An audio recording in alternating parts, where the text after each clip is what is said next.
She appears to be very flustered.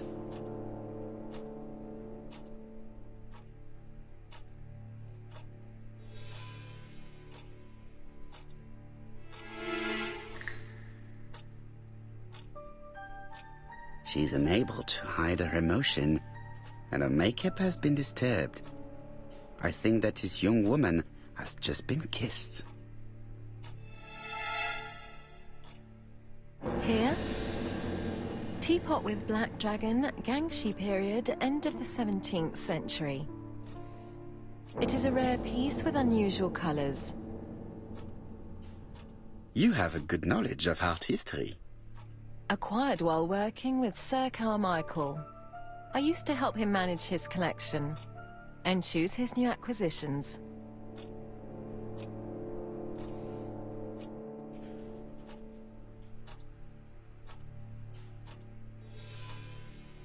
Did you have a good relationship with your employer? He treated me well, and I am sorry for his death. Have you seen any strangers hanging around in the past few days? No. Nobody has been near Comside.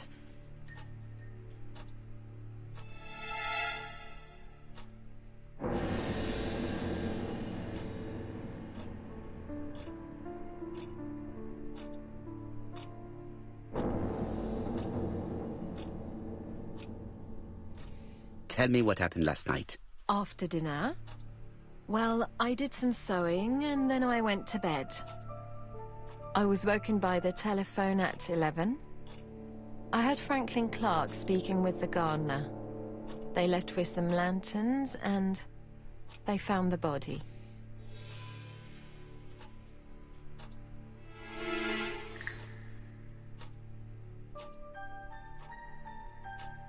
Am I right thinking that something is going on between you and Franklin?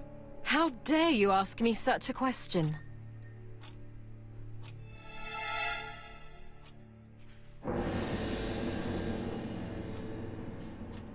And you? How do you dare kiss your good friend in the house of a dead man? Mr. Poirot, you are behaving despicably.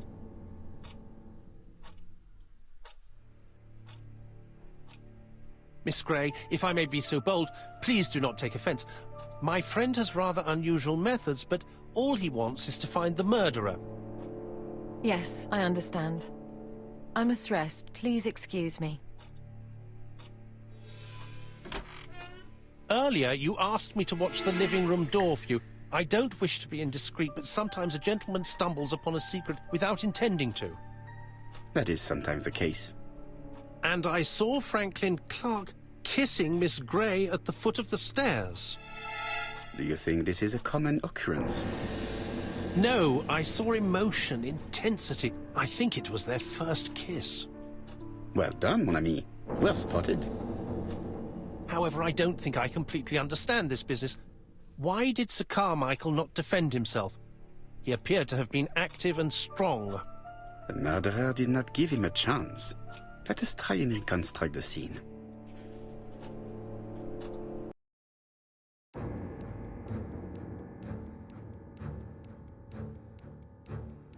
Sir Clark is taking his customary walk. Our killer is hiding behind a bush.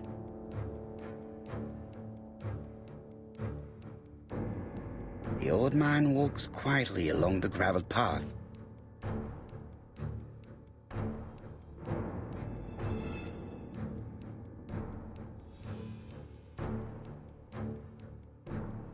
Sir Clark sees a shadow.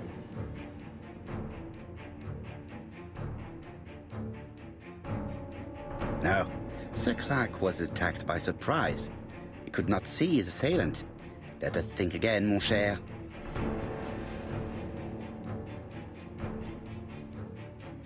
Sir Clark is taking his customary walk. Our killer is hiding behind a bush. The old man walks quietly along the gravel path.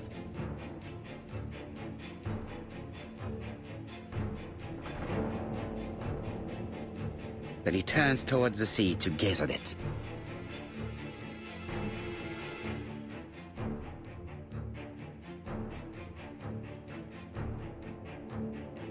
The killer leaves his hiding place on the right-hand side.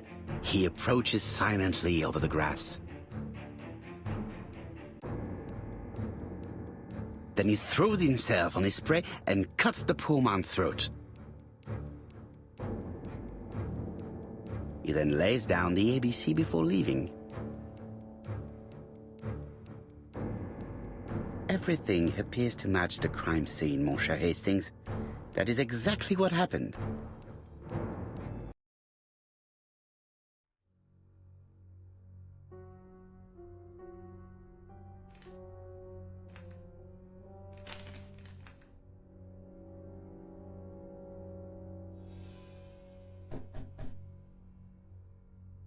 Oh, just a minute. I'm getting dressed.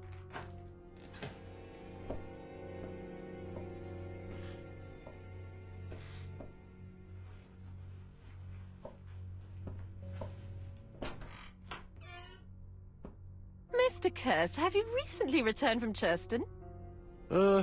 Yes. Indeed I have.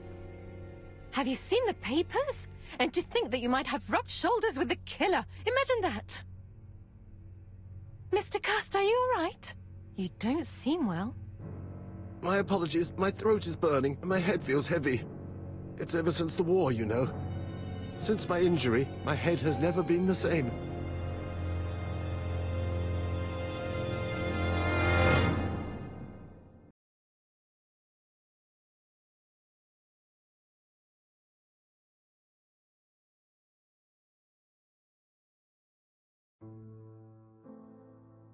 Poirot, it's a pleasure to be with you again after all these years.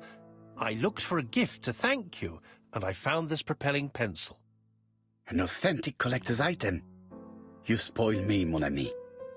And you more so by sharing investigations. Do not underestimate the help you are to me, Hastings. Intellect is not everything. There is also goodwill, and you are not short of that. Later, I will ask you to help me tidy up the room and bring some chairs. Our guest will be here soon. Ah, is Thora Grey coming? Naturally. She is a fascinating young woman, n'est-ce pas? Oh, come on, Poirot. I'm a married man. Miss Grey has already been courted by Franklin Clark. Poirot, our guests will be here soon. We must prepare ourselves.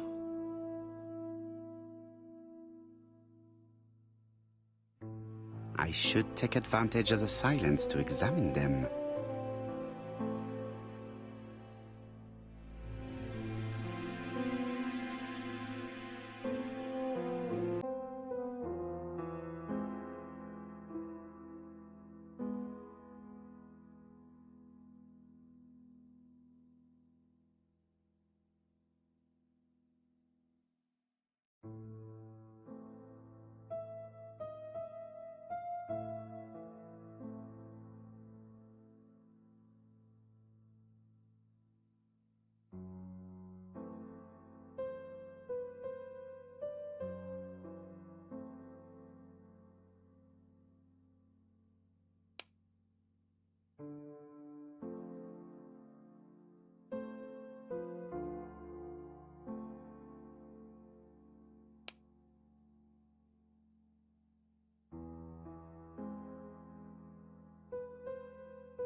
Sometimes I love a brunette, sometimes I love a blonde.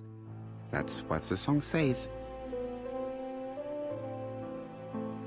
The song says, sometimes I love a blonde who comes from Eden by way of Sweden. But I am not sure that this blonde is an angel.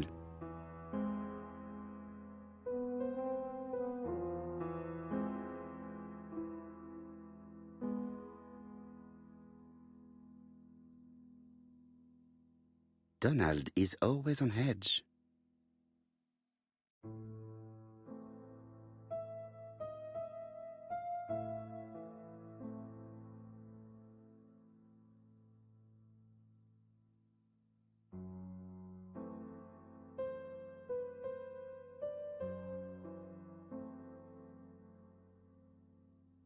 Leave me alone.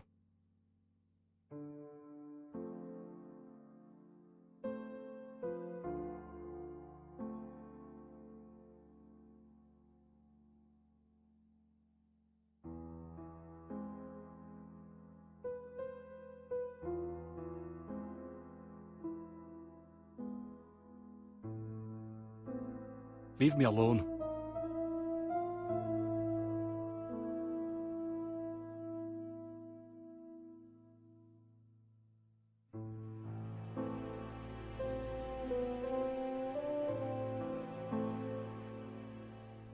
Donald Fraser is very nervous at the moment, even if he's trying hard to control himself.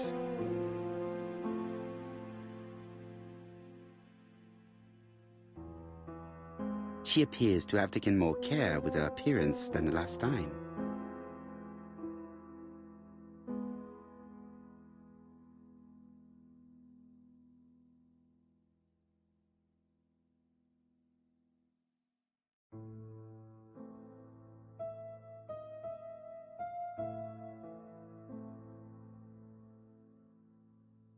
She's looking at Mr. Fraser out of the corner of her eye. Did she make herself beautiful for him?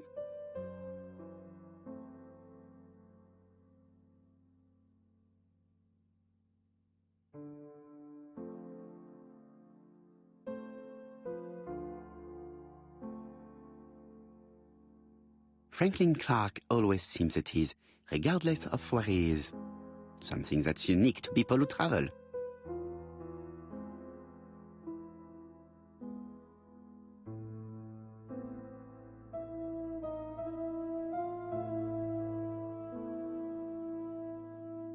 Franklin Clark, I ought to concentrate on my guests. I wish to thank you all for coming. I wanted to bring everyone close to the victims here in order to unmask the murderer. Get to the point, Mr. Poirot. What do you want from us?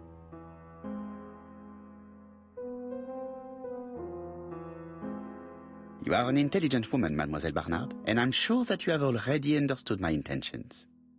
You think that if we put our heads together, we might come up with something new? I am convinced of it. What I ask is that you search your memories. The murderer must have left some trace. Yes, he must have prepared his crimes very carefully. Tout à fait. He did not get to Bexhill at midnight in order to strangle a young girl whose name by chance starts with P. Must we go into that?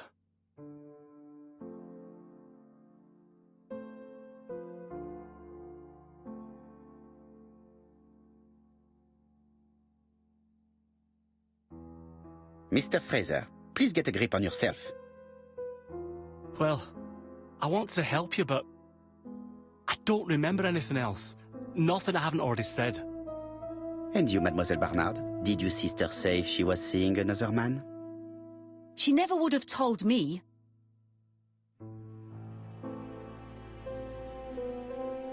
Why would she hide the fact from you?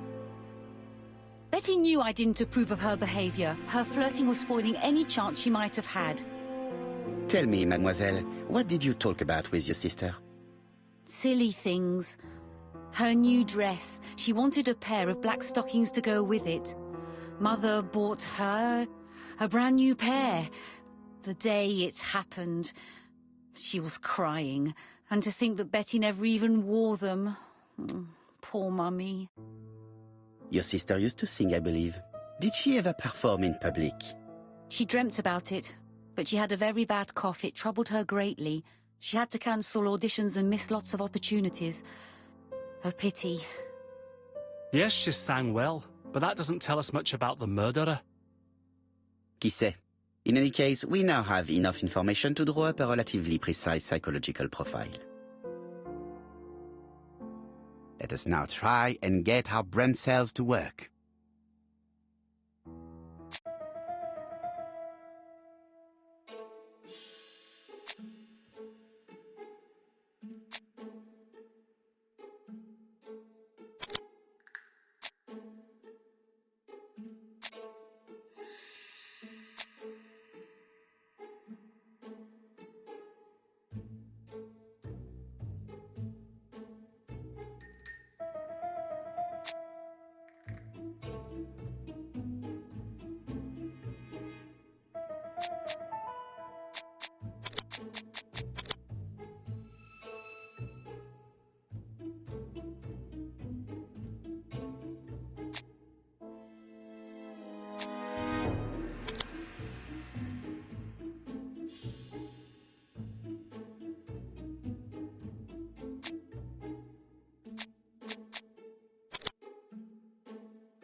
So, ladies and gentlemen, we can now surmise without too much risk of error that our adversary is calculative, sure of himself, a seducer, of outstanding intelligence, that he has plenty of self-control, and that he likes railways.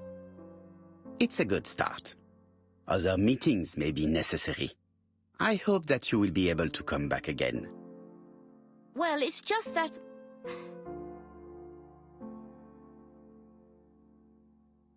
Is something bothering you, Mary? Well, Mr. Poirot, you see, I don't know if I can come to London just like that. It's normal that people helping with this inquiry should be reimbursed. Starting with you, Miss Drower. Please allow me to pay for your train tickets. Oh, sir, I cannot accept. But you must. Mademoiselle, I may not be rich, but my brother left a fortune which will be mine. Mr. Clark, that's very generous of you. Well, someone has to foot the bill. Mr. Poirot, would it be possible for you to come back to Devon? Lady Clark has expressed a wish to see you. We'll adjust her medicine so she'll not be too drowsy. But of course, I shall come the day after tomorrow if it is convenient. Thank you all for coming. We will meet again soon. The meeting was most fruitful. Really? Hastings, I believe now we have everything we need to find a common point between the victims. Now it is time for us to use our grey matter.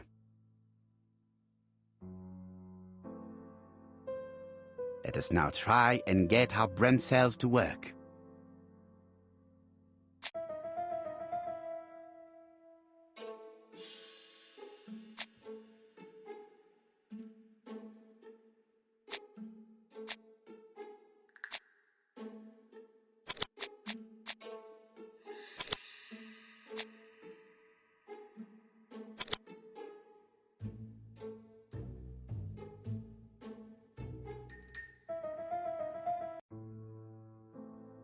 The first two victims suffered from bad throats, and that was precisely the specialty of the third victim, Dr. Clark. We have a lead. It would pay to take a closer look at the medical records of Dr. Clark's patients. We'll do so during our next visit to Churston. I will do it myself, mon ami. You must remain in London just in case ABC sends us another letter. Very well, as you wish.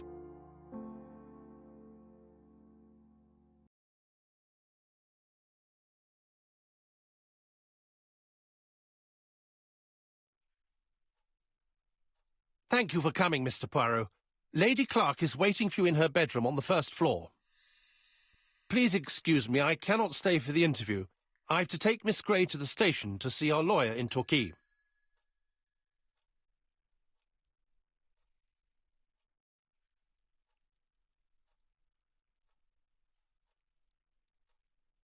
Are you leaving Churston for good? Miss Grey very kindly stayed with me to settle my brother's affairs, but naturally she prefers to find a position in London. Ah, très bien. I'll be absent all morning, Mr. Poirot, but the nurse is coming soon. She's to ensure that the dose of medicine doesn't make our patient drowsy. Thank you, Mr. Clark. Have a nice trip, mademoiselle.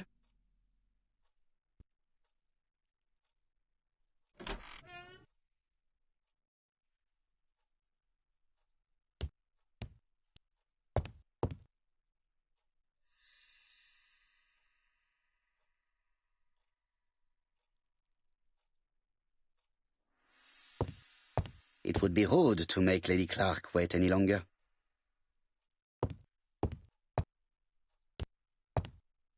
It is now the right time.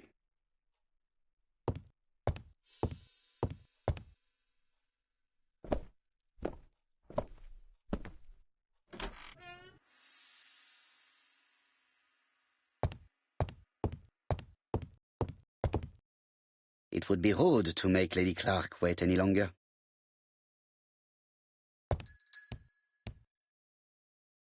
This poor woman is very ill.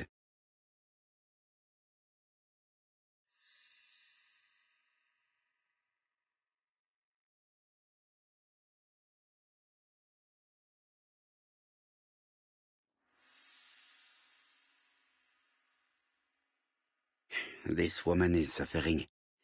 She is in no state to have a conversation.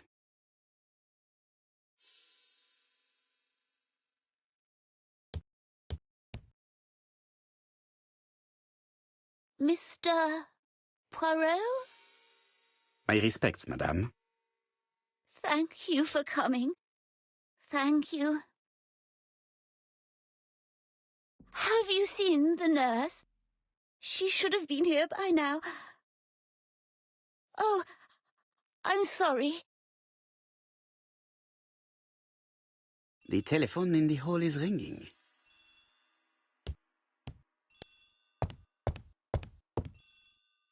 Lady Clark is in pain. I have to give her an injection of morphine to ease her suffering.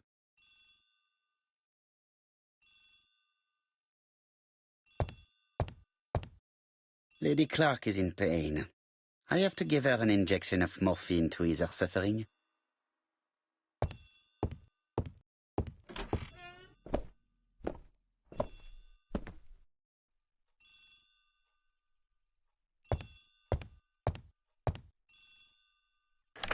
The Clark residence. Detective Hercule Poirot speaking. How do you do, Mr. Poirot? I'm Lady Clark's nurse. I wanted to let you know that I won't be able to come for her injection today. Might Miss Grey be able to do it? She has just left, but I will take care of it. Thank you. That's very kind of you. You'll find the skeleton key to open the medicine cabinet hidden in the lion trophy. You can count on me. Au revoir, mademoiselle. Oh, thank you kindly. Goodbye, Mr. Poirot.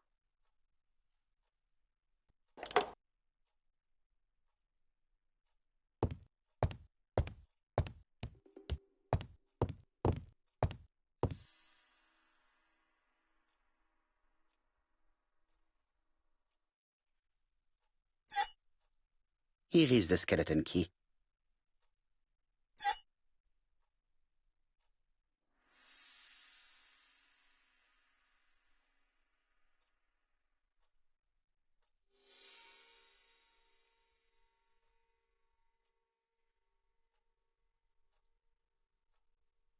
April 1925, Aceh Province, Sumatra.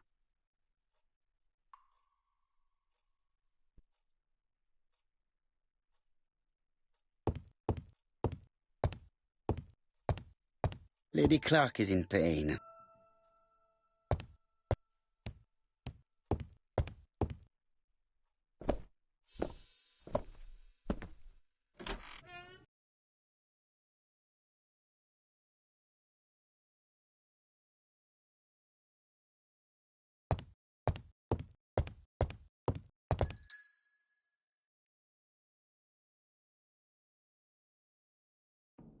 It's closed.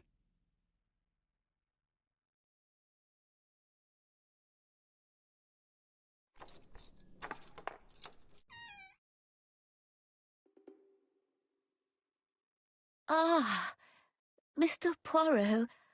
Ah, I feel better now. Thank you for your help.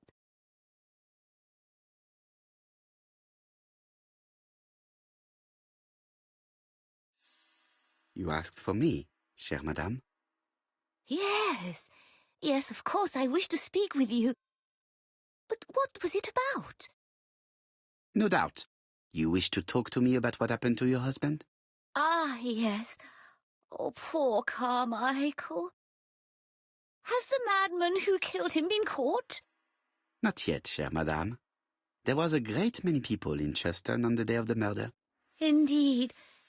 People go straight to the beach. They don't come near Coomside. So, there were no strangers around the house that day? Who said that? The people who live here. Your brother-in-law, Miss Grey. Miss Grey? Oh, I don't like her. Franklin wanted her to stay, but I insisted she should go, immediately. You are entitled to do so, naturally. I'm pleased that you approve. The others have been taken in by her. But at least you can see through that self-pity act. See what she's up to. Oh.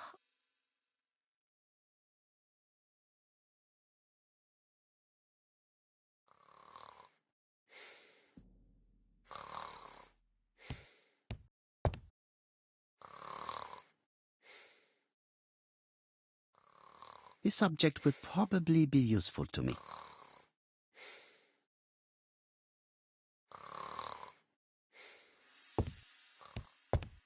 This subject would probably be useful to me.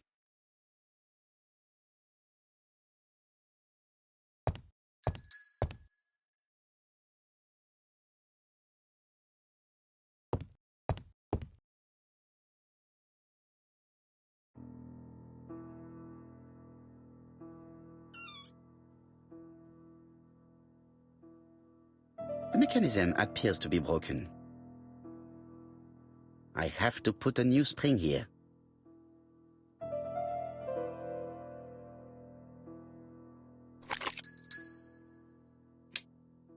I hope that Hastings will not be cross with me.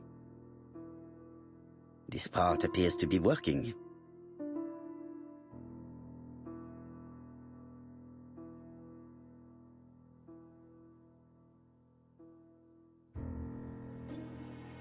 This is where the comms go.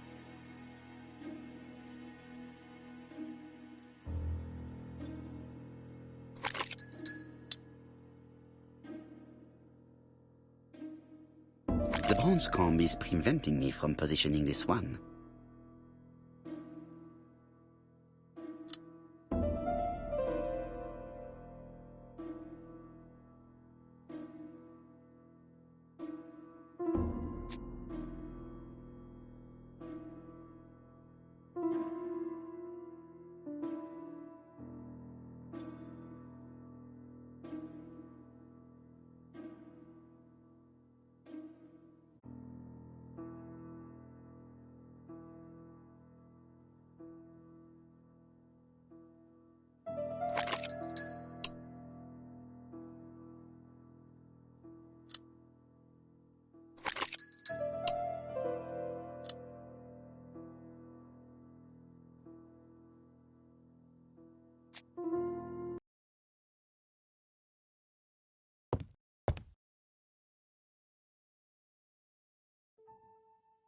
This couple appears to be having fun.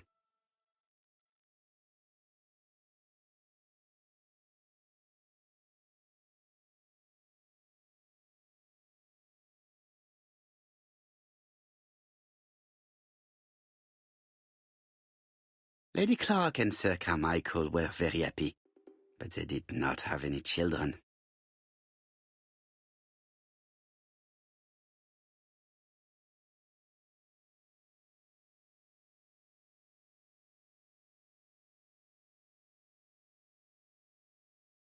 This subject would probably be useful to me.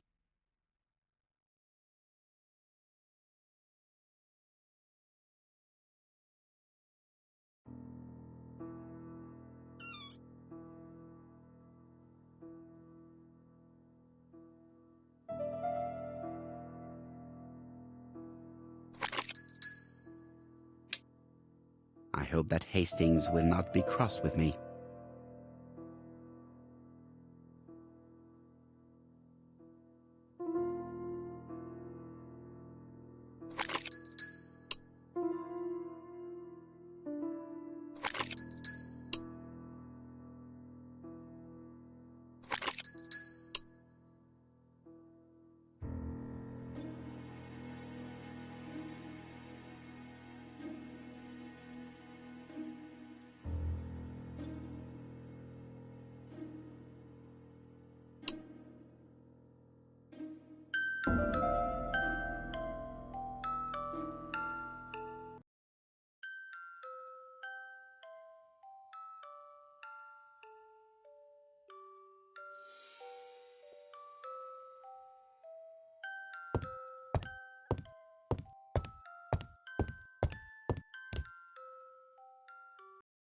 Oh, what are we talking about?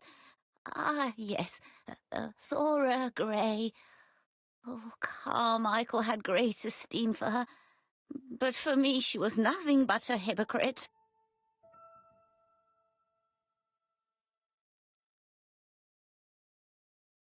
Miss Grey was a hard worker, though.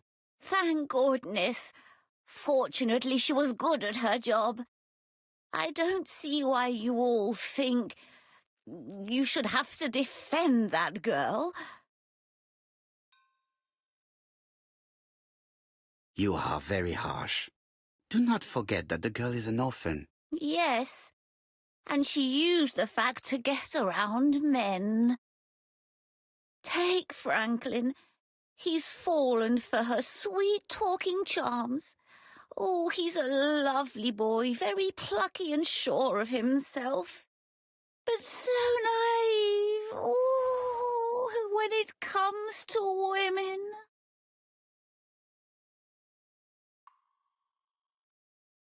Miss Grey did look after you very well, though.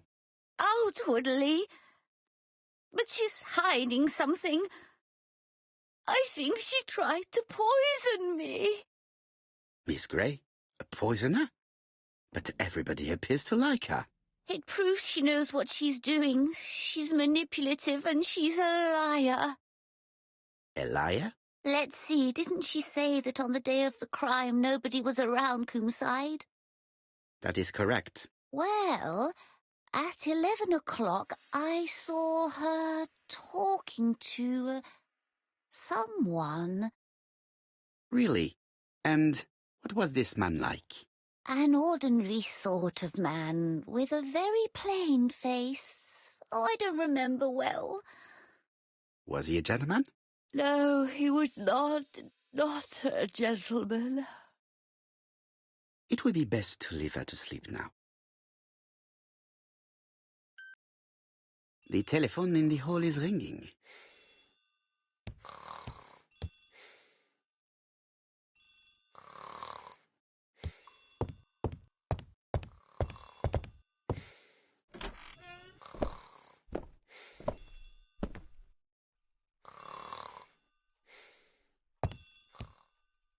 The telephone is ringing.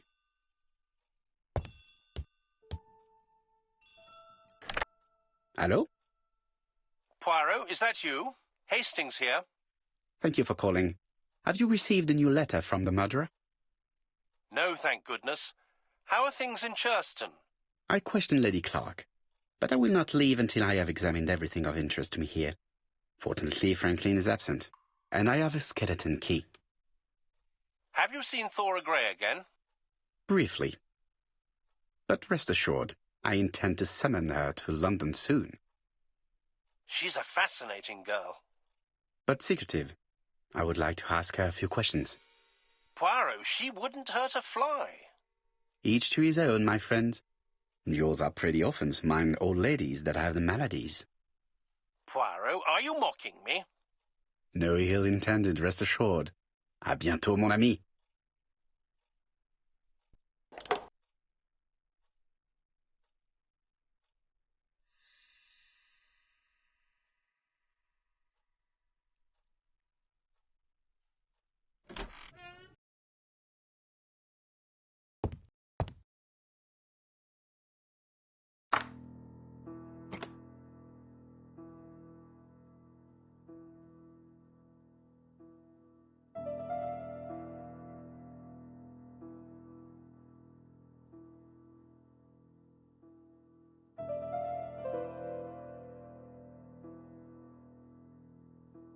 The New Siberia Archipelago.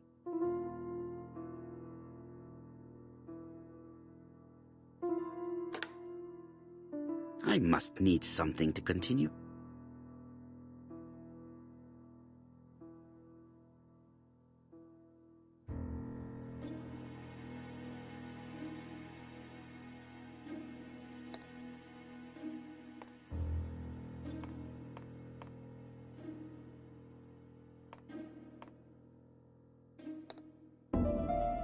Brazil. Brazil. Libya.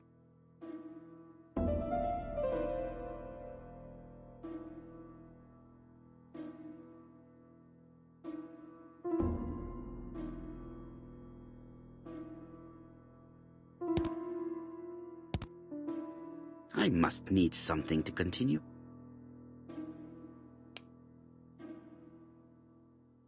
This skeleton key would be very useful for opening the locks I have not yet been able to open.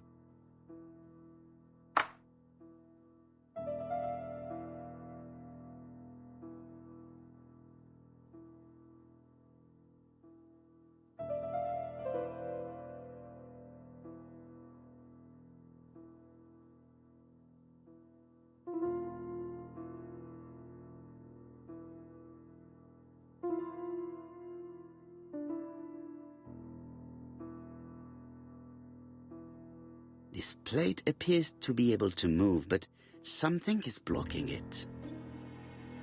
This plate appears to...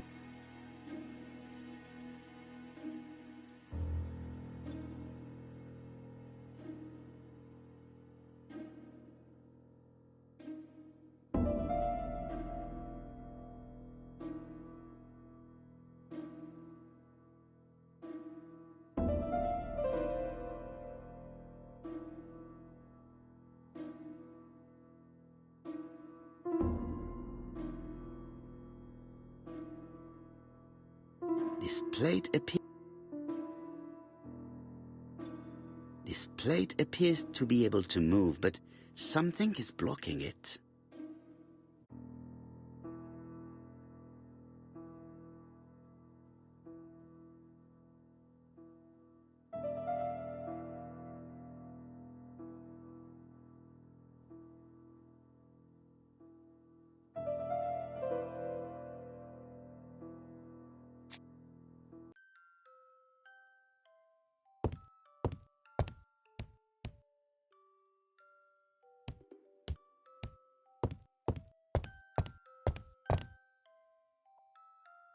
Franklin appears to be very active.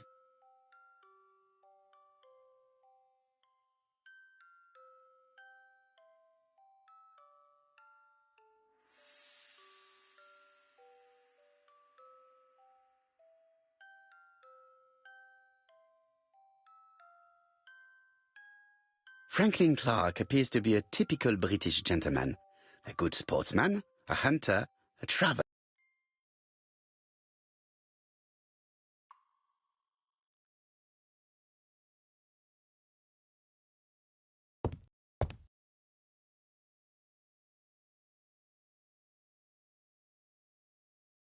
July 1920, Alaska Peninsula.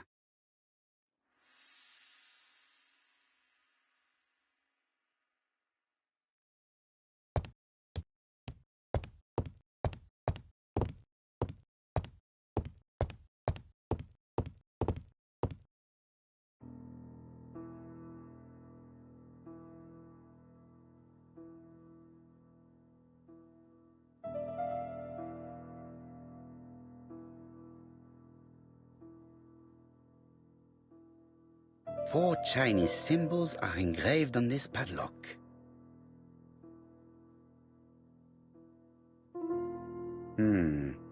It's only a hinge. Nothing interesting. Well, well.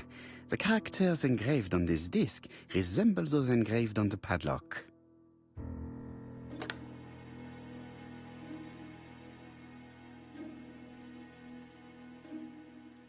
The position of this character looks right to me.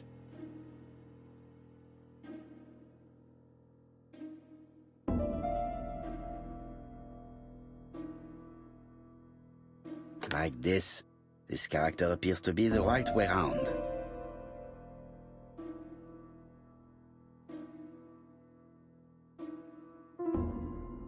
The position of this character looks right to me.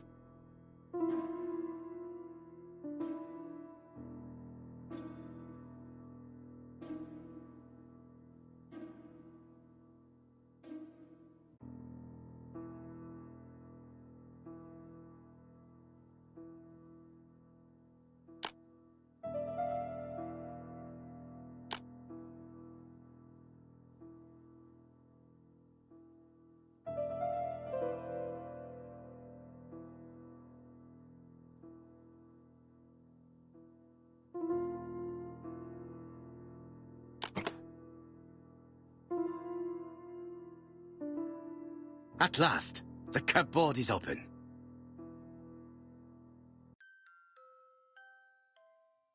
Helmet, flask, and rifles. Franklin is very well equipped.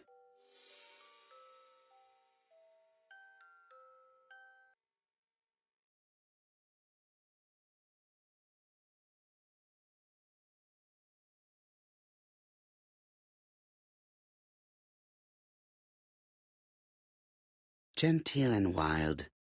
English countryside revisited.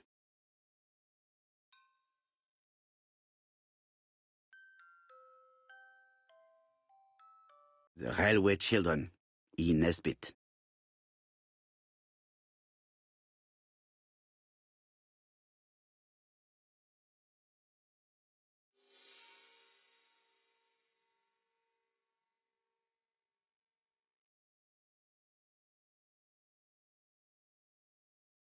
For Franklin, Und Effie's Christmas, 1910.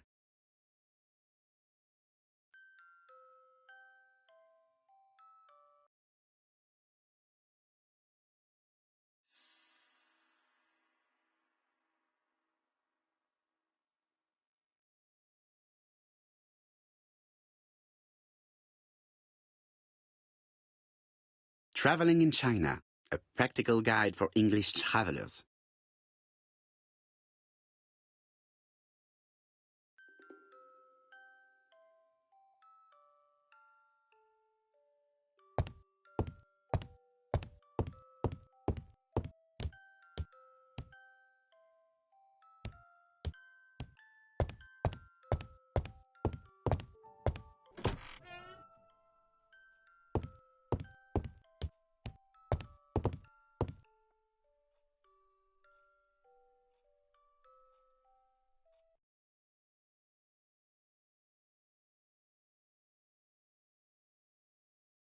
The Black Dragon's Curse. To Franklin, who will never grow up. January 25, 1928. Car Charlotte.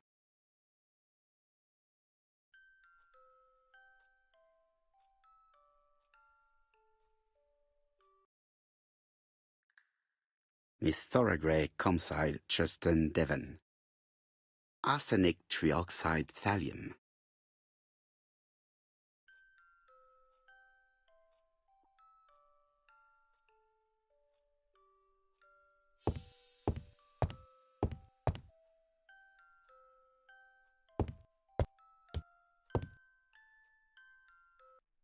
How am I going to open this trunk? Let us examine it.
Leaving the code on the trunk. What a strange character Franklin is.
So, what is this sound?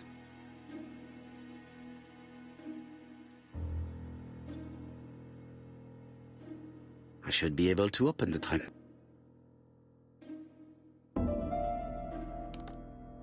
There we are.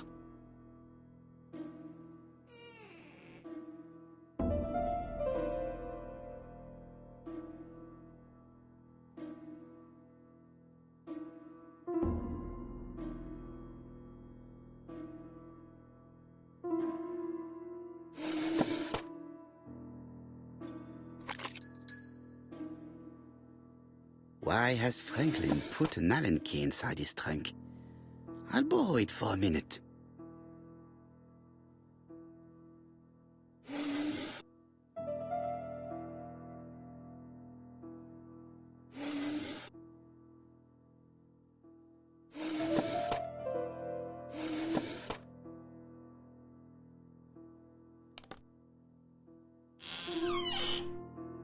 Whiskey and other good quality drinks. Mr. Clark really has refined tastes. Whiskey and other good quality drinks.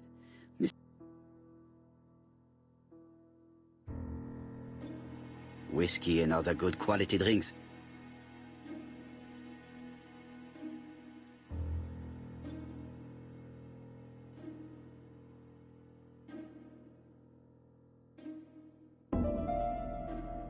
A pile of books, including one about dragons. Nothing interesting.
An Allen key.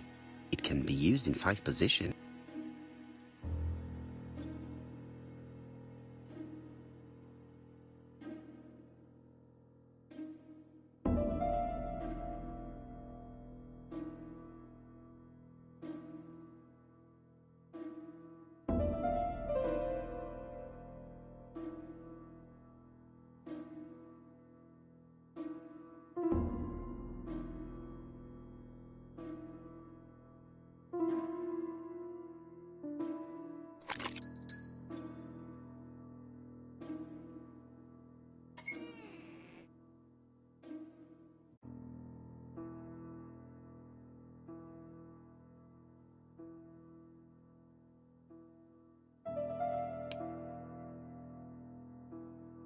An Allen key.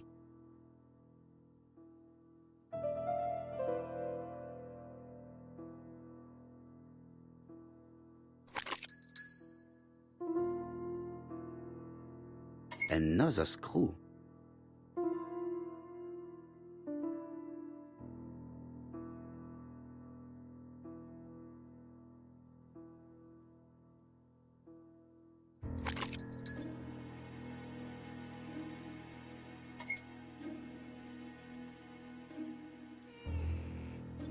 This engraving is not very easy to understand.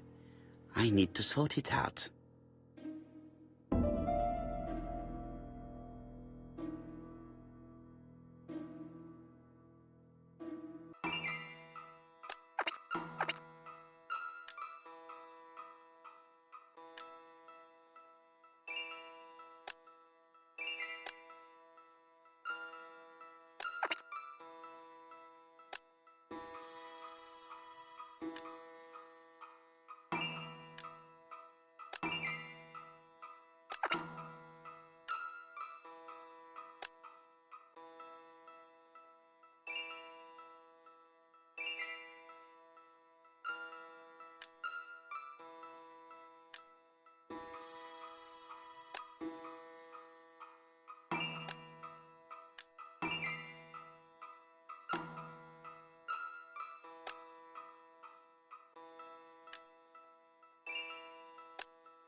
Franklin must really love his country to have an engraving in his trunk. I think I heard the panel above really.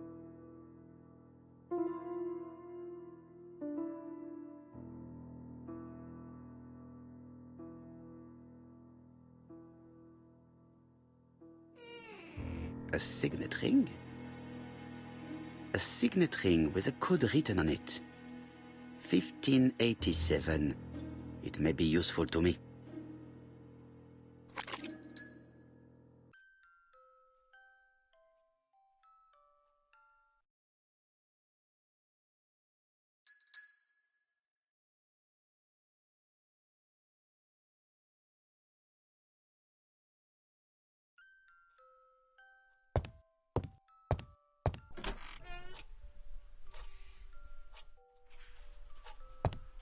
Sir Carmichael's collection could rival that of a major museum.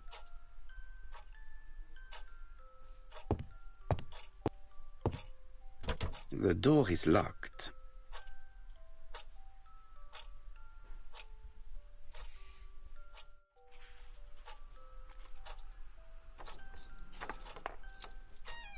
This unit contains the medical records for Sir Carmichael Clark's patients.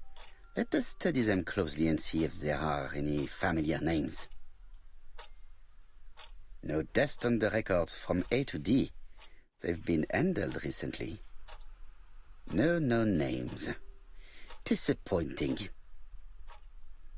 Lots of dust. The records from E to Z have not been touched for years. No known names. Disappointing.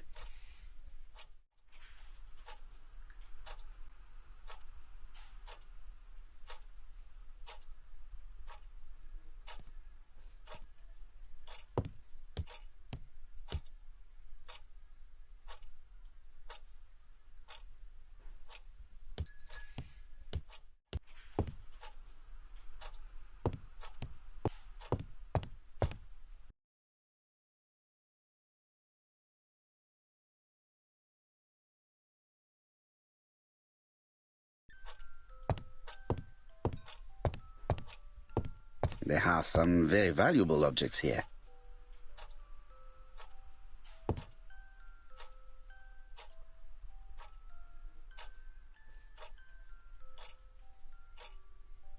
Traditional Chinese map. Facsimile. South is on the top of the map.